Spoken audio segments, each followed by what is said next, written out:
नमस्कार साथियों।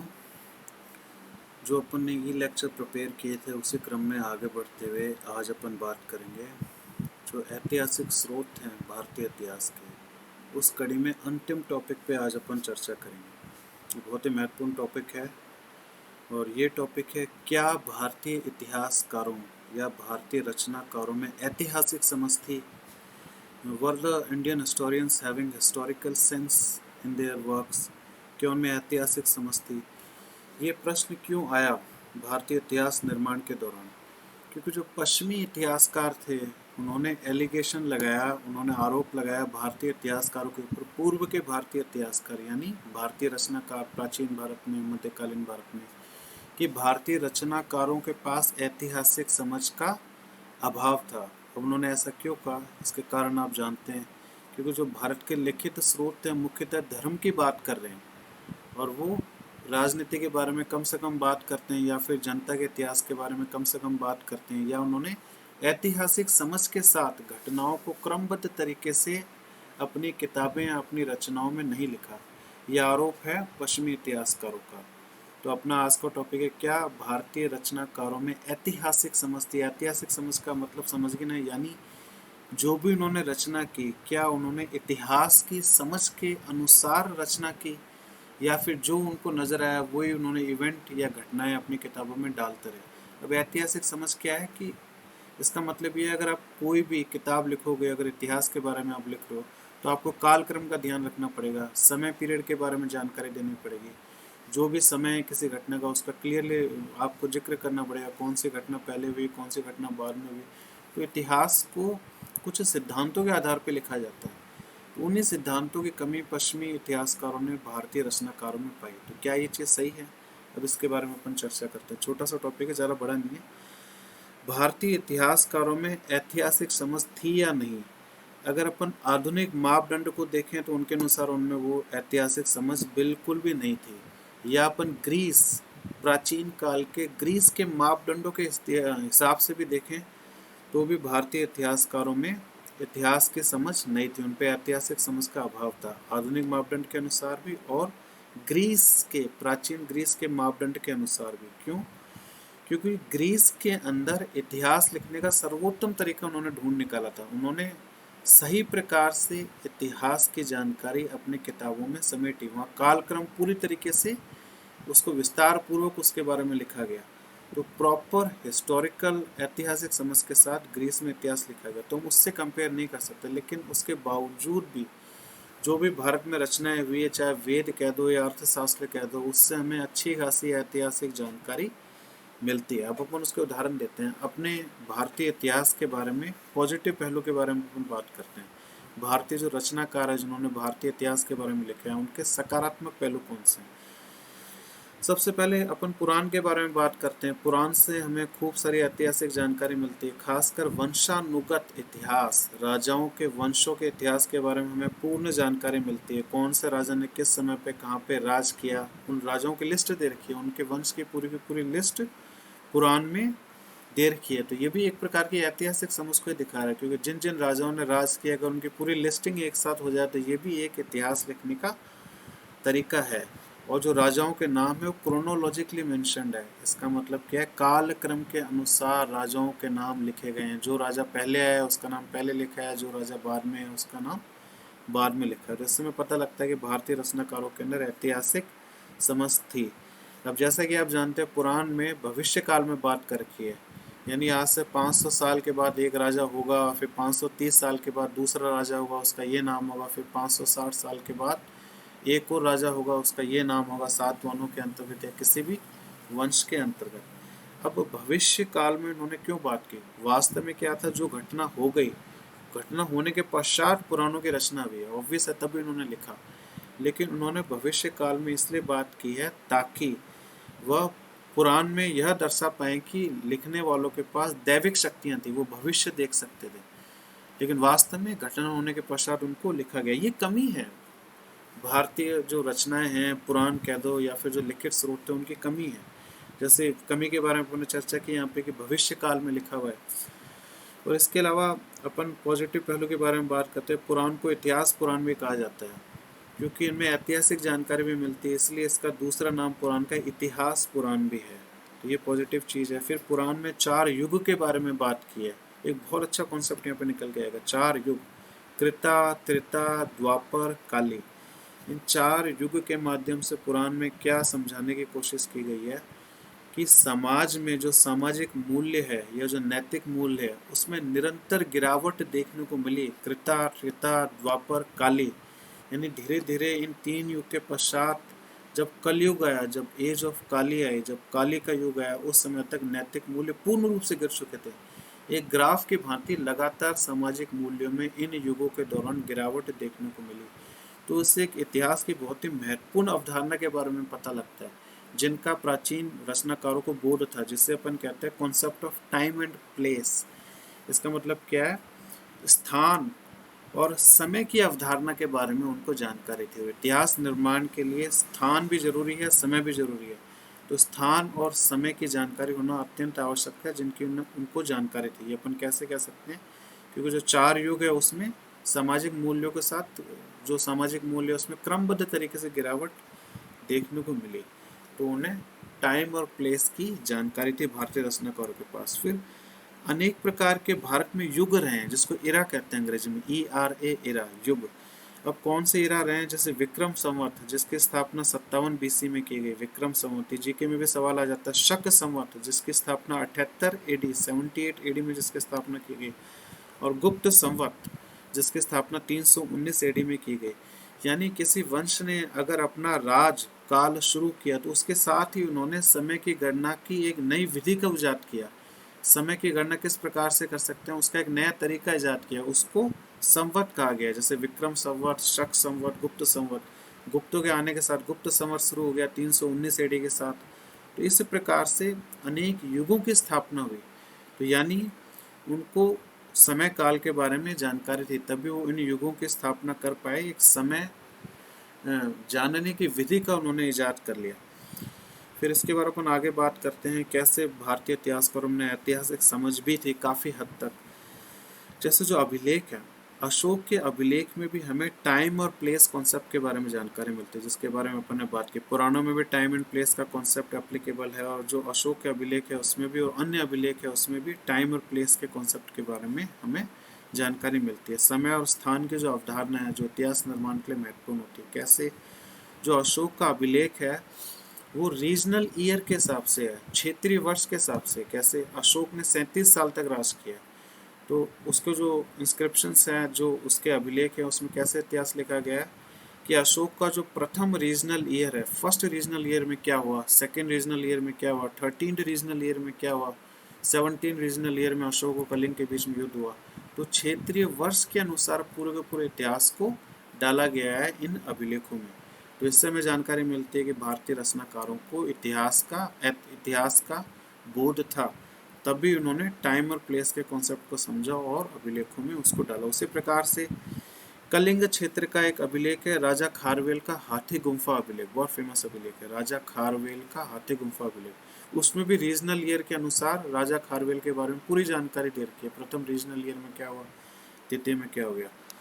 तो इसके बारे अपन आगे बढ़ते हैं। भारत में कई सारी जीवनियाँ भी लिखी गई प्राचीन भारत में, इससे भी हमें जानकारी मिलती है कि उनके पास ऐतिहासिक बोध था, या इन रचनाओं के माध्यम से हमें अच्छी खासी ऐतिहासिक जानकारी भी मिलती है। तो पश्चिमी इतिहासकारों का कहना बहुत हद तक गलत है कि उन्होंने कहा कि हर वक्त धर्म की उन्होंने बात की, लेकिन हमारी रचनाओं में इतिहास की जानकारी भी हमें अच्छी खासी मिलती है। अब जीवनी में कौन सा उदाहरण दे सकते हैं? रसमाला, प्रबंध चिंतामणि, ये जीवनी के उदाहरण है। रसमाला, प्रबंध चिंतामणि, वसंत विलास, नहीं सॉरी, अपन बात कर रहे हैं जीवनी के बारे में। हाँ, तो जीवनी में जो अपन उदाहरण देंगे यहाँ पे, हर्षचरित द्वारा रचित बाण भट्ट, जिसकी रचना 7वीं एडी में हुई है। तो जीवनी है, हर्षवर्धन की जीवनी है, जिसको बाण भट्ट ने हर्षचरित नामक किताब में लिखा है। अब इसमें हमें ऐतिहासिक जानकारी मिलती है, राजनीतिक जानकारी मिलती है, सामाजिक जानकारी मिलती है और आर्थिक जानकारी मिलती है। तो ऐतिहासिक जानकारी इसमें परिपूर्ण है, काफ़ी अधिक ऐतिहासिक जानकारी में मिल जाती है।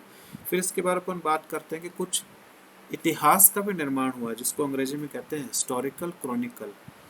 यानी इतिहास की किताबें भी हमें मिली है, यानी उन किताबों का निर्माण केवल और केवल आने वाली पीढ़ियों को इतिहास बताने के लिए उन किताबों का निर्माण किया गया। तो उनको हिस्टोरिकल क्रॉनिकल्स कहते हैं। इसके भी उदाहरण देखने को मिलते हैं, जैसे रसमाला, प्रबंध चिंतामणि और वसंत विलास। वसंत विलास की जो किताब है गुजरात के इतिहास से संबंधित है। तो कहने का मतलब ये है कि ऐतिहासिक बोध था भारतीय रचनाकारों में, तभी इन्होंने इतिहास की किताब भी इन्होंने लिखी है।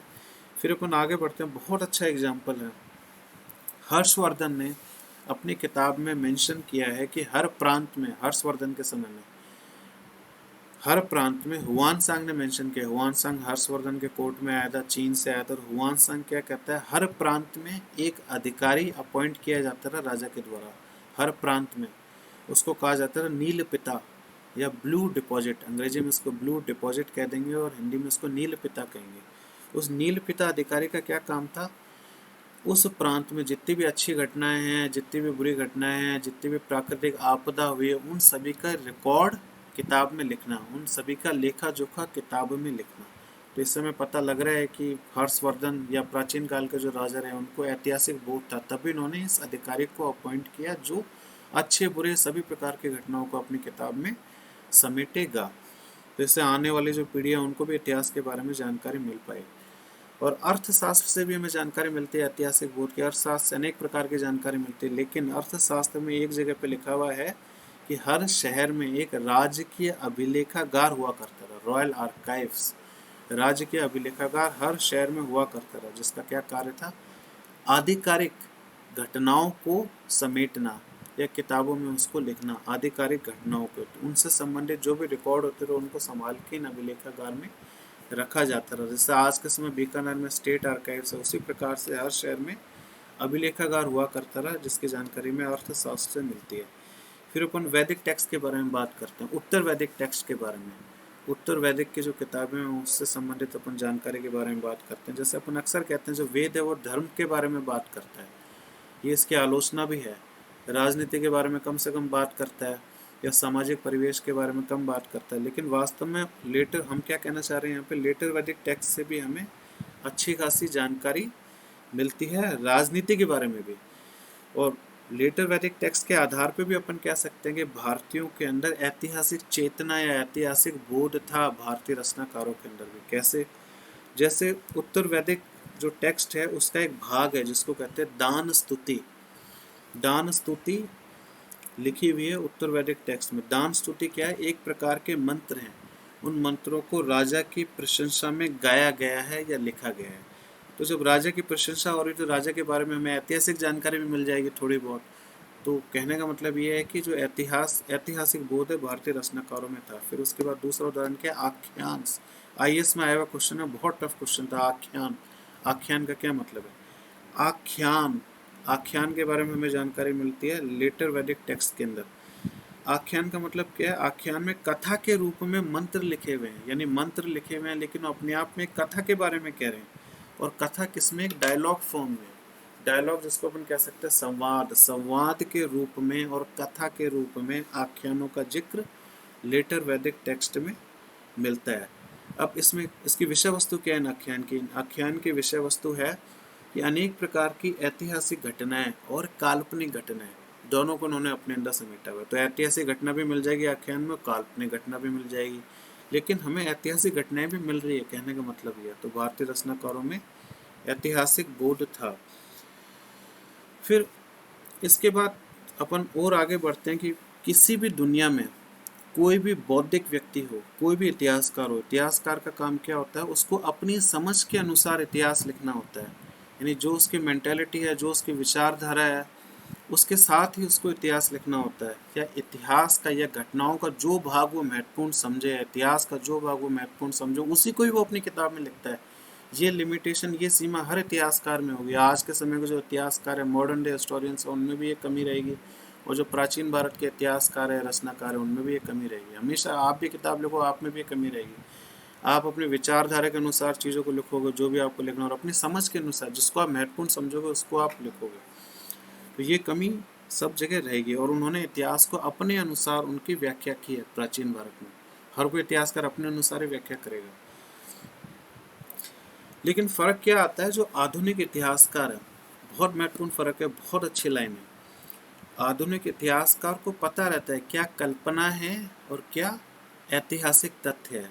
तो आधुनिक इतिहासकार उस हिसाब से इतिहास लिखता है, कल्पना को अलग कर देगा और जो ऐतिहासिक तथ्य है उसको इतिहास के रूप में लिखेगा। लेकिन जो प्राचीन भारत का रचनाकार था उसको इस भेद के बारे में नहीं पता था। उसको नहीं पता था कि हम इतिहास लिखेंगे या आने वाले समय में लोग हमारी किताबों को पढ़ के इतिहास के बारे में जानकारी लेंगे। तो जो प्राचीन रचनाकार है उन्होंने अपने कार्य में कल्पना भी डाल ली और ऐतिहासिक तथ्य भी डाल ली, दोनों को मिक्स कर दिया। तो अब आज के समय के इतिहासकार का काम है कि जो भी उन्होंने लिखा है उसमें कल्पना क्या है, वास्तविकता क्या है। लेकिन उन इतिहासकारों ने इनके बीच में भेद नहीं किया, यानी अंधविश्वास भी आ गए, जो लोगों ने कहा उसको भी डाल दिया बिना वेरीफाई किए हुए। तो इस हिसाब से हम कह सकते हैं कि भारतीय रचनाकारों में ऐतिहासिक बोध का थोड़ा अभाव था। लेकिन अपन जब भी आंसर लगता है अपन को बैलेंस करके चलना होता है। अपन ये नहीं कह सकते कि भारतीय इतिहासकारों में ऐतिहासिक बोध नहीं था या था। अपन को बीच की लाइन कहीं ना कहीं पकड़नी पड़ेगी कि भारतीय इतिहासकारों में ऐतिहासिक बोध है, उसका अभाव भी देखने को मिलता है, लेकिन हमें अच्छी खासी ऐतिहासिक जानकारी भी मिलती है उन्हीं रचनाओं से। अब इसके बारे में आगे बात करते हैं अपन कि और क्या कमी रही है भारतीय लिखित साहित्य की। यहाँ पे कालक्रम का अभाव रहा है मुख्यतः, यानी डेट्स के बारे में हार्डली किसी ने जानकारी दी है इन लिखित स्रोतों के माध्यम से। Chronology is strictly lacking in Indian literary sources, जैसे वेद हो गया, अर्थशास्त्र हो गया, नीतिसार हो गया, हर्षचरित हो गया, बहुत ही महत्वपूर्ण स्रोत हैं इतिहास के। लेकिन इसमें कालक्रम का अभाव है, डेट ही नहीं दे रखी। अगर हर्षवर्धन का राज्याभिषेक हुआ तो किस वर्ष हुआ, तो इसके बारे में हमें जानकारी नहीं मिलती। लेकिन एक बहुत ही बढ़िया उदाहरण है भारतीय साहित्यिक स्रोत में, वो है कल्हण की राज तरंगिनी किताब। ये ओनली एक्सेप्शन है। ये इस किताब में इतिहास को उसी प्रकार से लिखा गया है जैसे इतिहास को लिखा जाना चाहिए था, यानी सभी ऐतिहासिक सिद्धांतों की अनुपालना करते हुए कल्हण की राज तरंगिनी का जो इतिहास है वो कल्हण के द्वारा लिखा गया है। ये इकलौता एग्जाम्पल है भारतीय इतिहास में जिसको प्रॉपर तरीके से हिस्टोरिकल राइटिंग की गई है। उसके बाद अपन देखते हैं जब भारत में तुर्क आए, जब भारत में मुगल आए, तो उनका अपना एक अलग ट्रेडिशन था इतिहास लिखने का। उन्होंने कोर्ट में हिस्टोरियन को अपॉइंट किया और अपने समय का इतिहास लिखवाने के लिए उनको पैसे दिए, उनको इंसेंटिव दिया, जो इतिहासकार हुआ करते। तो प्रोफेशनल तरीके से इतिहास लिखने का युग शुरू हुआ है मुगलों के आने के साथ। खासकर अकबर का एक हिस्टोरिकल डिपार्टमेंट हुआ करता था जिसका काम होता था केवल इतिहास लिखने का। लेकिन इस तरह के प्रोफेशनल डिपार्टमेंट प्राचीन भारत में नहीं हुआ करते थे।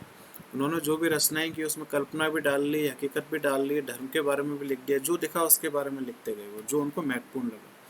तो इस प्रकार से हम कह सकते हैं कि यह कहना गलत होगा कि भारतीय रचनाकारों में ऐतिहासिक बोध का अभाव था। हमें अच्छी खासी जानकारी, ऐतिहासिक जानकारी, राजनीतिक जानकारी, आर्थिक जानकारी, सामाजिक जानकारी, सांस्कृतिक जानकारी हमें भारतीय रचनाओं के माध्यम से मिलती है। हाँ, लेकिन भारतीय रचनाकारों ने ग्रीस के सिद्धांतों के अनुसार इतिहास की रचना नहीं कर पाए वो, या फिर आधुनिक सिद्धांतों के अनुसार भारतीय रचनाकार इतिहास की रचना नहीं कर पाया। तो छोटा सा टॉपिक है, अंडरस्टैंडिंग और समझ के लिए बहुत ही इम्पोर्टेंट है। तो इसके साथ ही अपन आज का लेक्चर यहीं पे ख़त्म करते हैं। धन्यवाद।